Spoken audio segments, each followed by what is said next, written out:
Hello po guys, ngayon po ang Binatang Pulubi nag-relax muna. Nandito po tayo ngayon sa Cabanico Resort, Beach Resort ng Cabanico. Ito din po ay matatagpuan sa Samal Island. Ayan, dito po yung ginagawa nilang Elma ba yan? Elma Cabanico, Island of City ng Samal Island, di ba? Yan mga magagawa ng Cabanico yan. Inaayos nila. Kasalukuyan nilang nire-repair po yung nagpipintura sila at yung iba naman po ay nire-renovate nila doon yung papakan. Yung lawak pala ng beach resort ng Cabanico. Yan po. Yan. Tsaka alam niyo po ba guys, sa mga yan yan yung kubo-kubo na yan.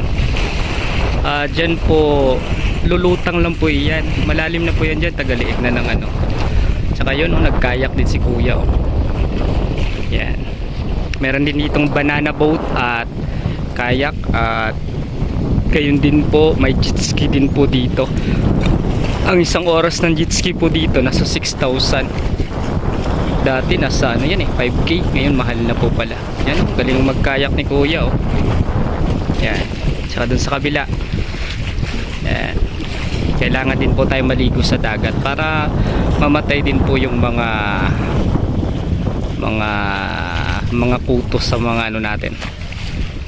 Garapata ng tao. May garapata din siguro yung tao kaya maligo sa dagat. Yan. Yung isla na dyan sa kabila guys. Yan yung Davao City. At yung may tower na doon, pabrika yan ng tagapagawa ng mga semento. Yan. Ayun may nagkakayak. Marami nagkakayak. Hindi ko pa na-inquire kung magkano kayak. Siguro nasa 300 din po siguro yan o 500 ganyan. Yung arkilahan yan. Isang oras 500 ganun siguro. Tsaka sa banana boat siguro 5 tao lang makakasya doon kanina. Nag-jet ski sila. Ginuguyod yung banana boat. Siguro nasa 200 per head. 5 sakay po doon nasa 1,000.